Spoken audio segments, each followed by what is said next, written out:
Hey there, folks. This is Pop Culture. I'm Alex Pop. It's Valentine's Day, otherwise known as Singles Awareness Day, so all I've got to do for today is reminisce on past love. And nothing is ever as big as your first love. When do most kids experience that? Maybe 10, 11 or so?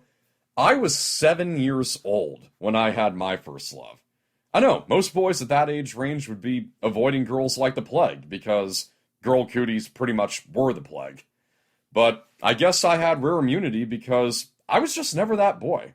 It was second grade. I was one of 8 homeschooled kids in this little class that met 3 days a week. And just as I am now, I was the kid who spoke in fluent movie quotes. Mostly Monsters Incorporated. This was right at the time it came to theaters. Being a little math genius, I would take a gander at my classmates' work after a math test, and I was all like, Well, I don't know about the rest of you guys, but I spotted several big mistakes. And the girl who sat on my right, she was really impressed by how many lines I could recite from that movie, which is more than I can say about Peter, the kid who sat behind me. You and I are a team. Don't feed me any more lines from Monsters, Inc. It pisses me off. Well, anyway, 7 years old, and I was convinced that the girl who sat next to me was the one. During games of tag, we would hide together in the plastic playhouse. I would pick dandelions for her. When her birthday came around, I hadn't a clue what to get her, so I took a leap of faith and bought her a little stuffed puppy. And it turned out to be an epic win because puppies were like her favorite thing, period. And when I was leaving with my mom for a train ride to Spokane, I felt the need to say to her, "I'll never forget you." Newsflash, second grade self, you were gone for a weekend. What's more, I eventually popped the question. And being the generous lad that I was, I gave her 10 days to think about it. And with 3 days to spare, she said yes. Naturally, the other boys in the class would tease me about it. And, for whatever reason, in general, I didn't exactly get along with the other boys particularly well. She really was my most special friend for that whole year.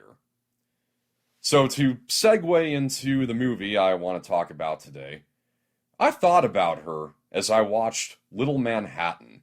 This meagerly budgeted family movie went largely under the radar when it was released in September of 2005, grossing just $1.2 million, but it did get considerably positive reception from the few critics and audiences who saw it. It stars Josh Hutcherson in what was possibly his earliest lead role. It was either this or the other movie that came out that year, Zathura. I'm not mean, Danny. I'm in 4th grade. I have a girlfriend. Oh, we know, kid. Because in Little Manhattan, he plays an almost 11-year-old named Gabe, who falls for his karate class partner named Rosemary, played by Charlotte Rae Rosenberg.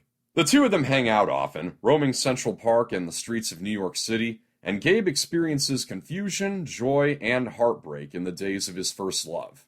I myself was 11 when this movie came out. I never saw it back then, though something tells me if I had, it would have been too painful. And just a heads up, there are going to be spoilers in this video. It was directed by Mark Levin and written by his wife, Jennifer Flackett. They've worked on multiple kids' movies together, like Madeline, Nim's Island, and the 2008 Journey to the Center of the Earth. But Little Manhattan is their best by a clear mile, even though it only took 2 months to get the script done. This is by no means one of the great masterworks of cinema, but it is perhaps the cutest movie he'll ever see. How else can you describe it? This is a children's romantic comedy. It's essentially an odyssey through 2.5 weeks of summer, as Gabe navigates these new feelings, all the while dealing with the grief of his parents being on the verge of divorce. He and Rosemary spar with their karate skills, they attend a piano concert with Rosemary's parents, they have friendly arguments about whether or not girls mature faster than boys, and they tag team against a school bully whom Gabe describes as the Darth Maul of PS87. You picked the wrong park, little man. Ahem, Little Manhattan? And when Gabe tries calling Rosemary after surfing the phone book, he first winds up calling the wrong people in New York with her last name. Rosemary? Nah, there's no Rosemary here.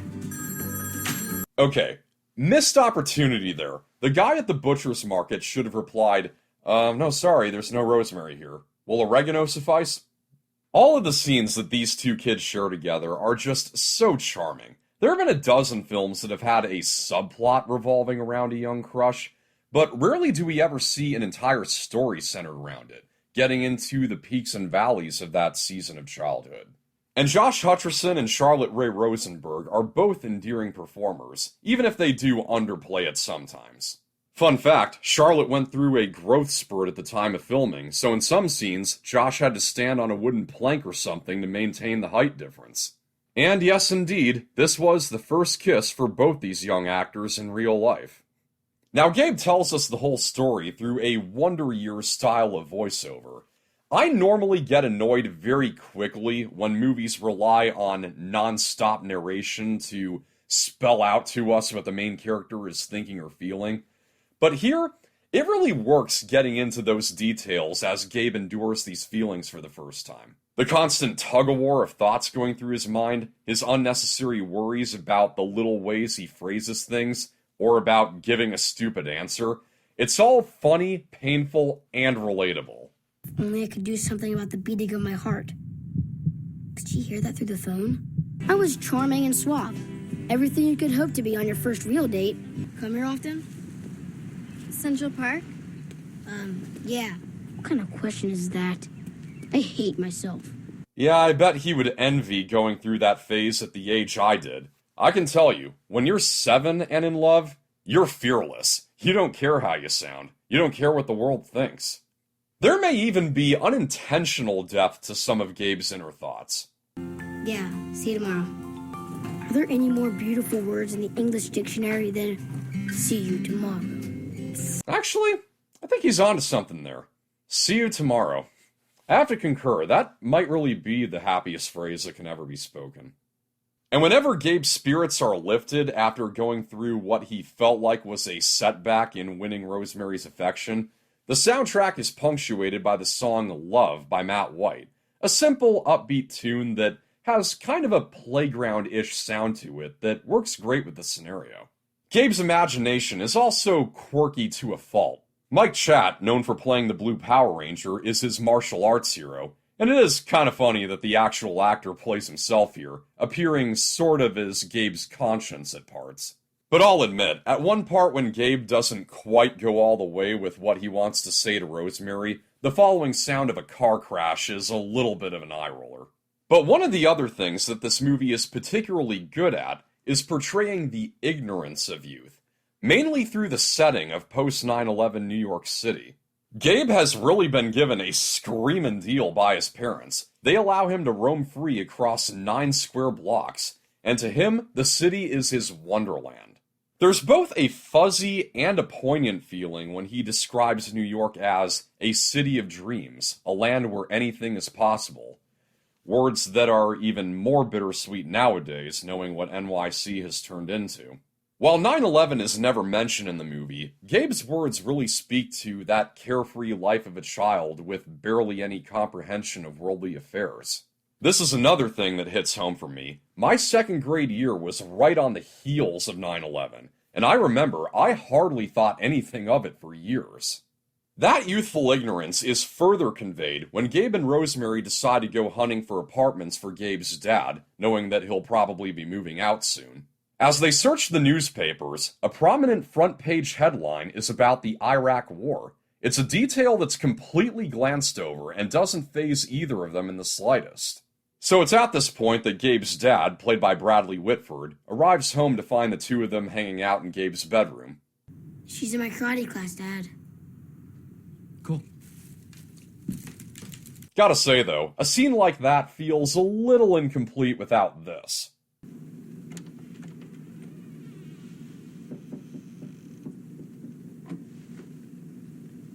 By the way, can I take this chance to point out how strangely different Bradley Whitford looks now than he did back in 2005? With adults, 20 years doesn't usually make a drastic difference, right? And sometimes even no difference at all. Just look at Willem Dafoe. But I really meant it when I said that this was a children's romantic comedy, because there is a third act breakup. When the kid's karate master decides it's time to rotate partners, Rosemary is paired with a good-looking blonde boy. Now, there's nothing to suggest that either of them are enamored with the other, But this is still enough for Gabe to feel the urge to win Rosemary back. So he fights extra hard to achieve his yellow belt, only to wind up fracturing his forearm. When Rosemary calls to check in on him, it only gets worse for Gabe when he asks her when they can hang out again, and she lets him know that the rest of her time is taken, with a wedding that weekend, going to camp for the rest of the summer, and being enrolled in a private school immediately after. When Gabe has all of this sink in, it's the good kind of facepalm moment when this boy just lets loose with everything in his head. What are you talking about? I'm talking about you and Tim Staples sitting in a tree. Kissing. You sound crazy, you know that? You know what? I hate you. What? I hate you. Why do you even care? I hate you. How can you say something so mean? I hate you! Now, the third act breakup is certainly not one of my favorite cliches, but it's often because it's done with adults who could easily avoid it if one of these two people just listened for a second.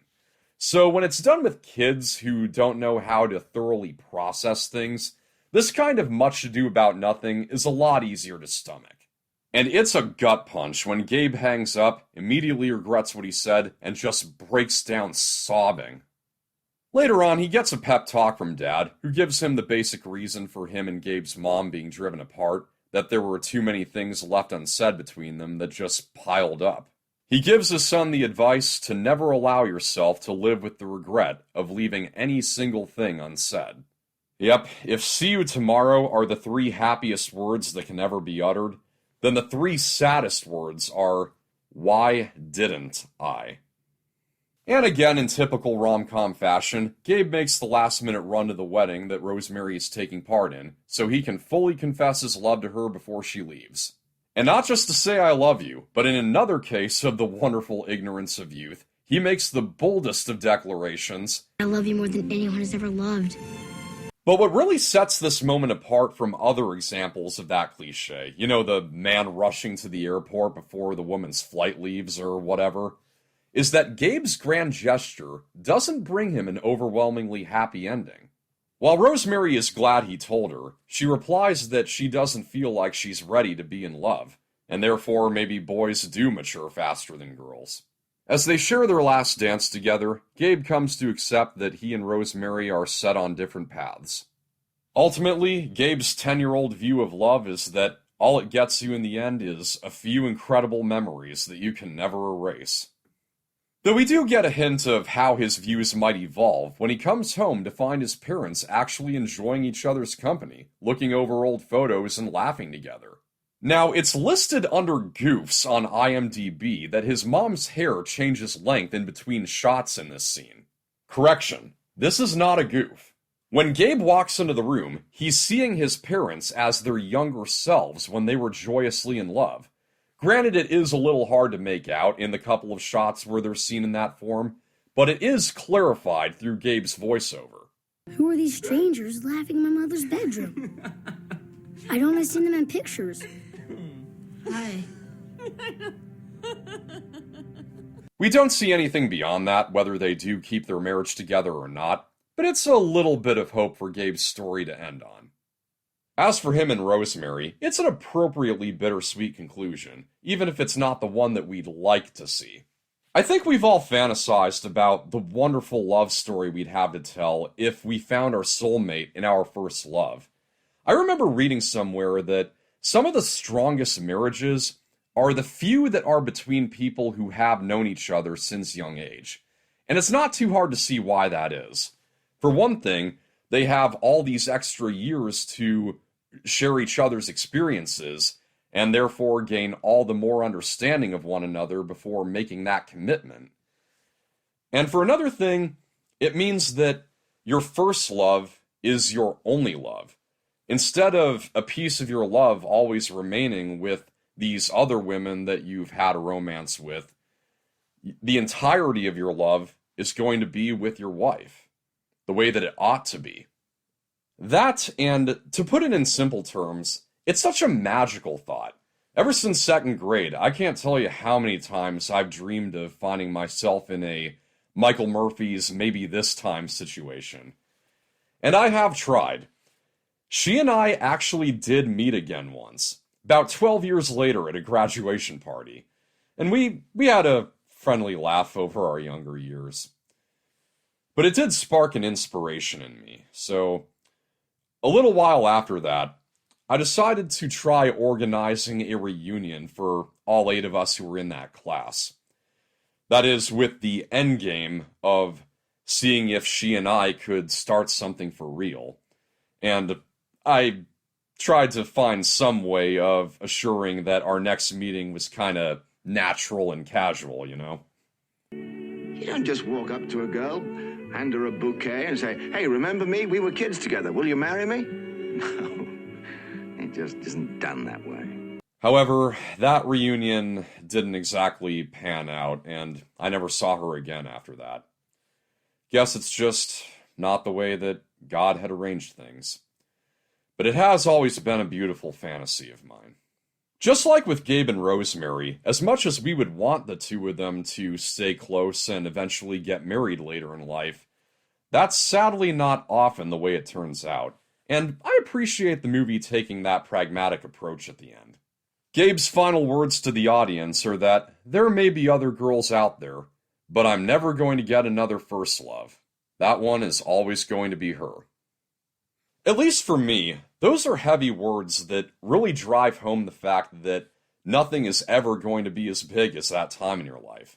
It doesn't even matter if you see in retrospect that you didn't have a full grasp of what love is. It's never going to change the memory of that big and euphoric feeling it gave you that you never felt before. So, Little Manhattan has earned a place in my heart. No, it's not a masterpiece of filmmaking or storytelling, but it's a charming little film that packs a surprising amount of insight and really captures how intense first love is as a young kid. And somehow, it's simultaneously an easy and a rough watch for me every time. Scoring on the Factor Facts, I'm going to give Little Manhattan a 77%. By the way, I've been thinking of doing more reviews of 20-something-year-old movies after my review of Flight Plan got more views than usual. Funny enough, Little Manhattan was released just 1 week after Flight Plan. So if there's any such movie that you'd like to see a review from me on, that's in the neighborhood of 20 years old and hardly anyone still talks about it, whatever it be, go ahead and recommend it to me in the comments. That's a wrap. Thank you all for watching. I hope you enjoyed this review. Like and share, subscribe for more. This is Pop Culture. I'm Alex Pop, and a happy Valentine's Day to all of you. Love while the days are young.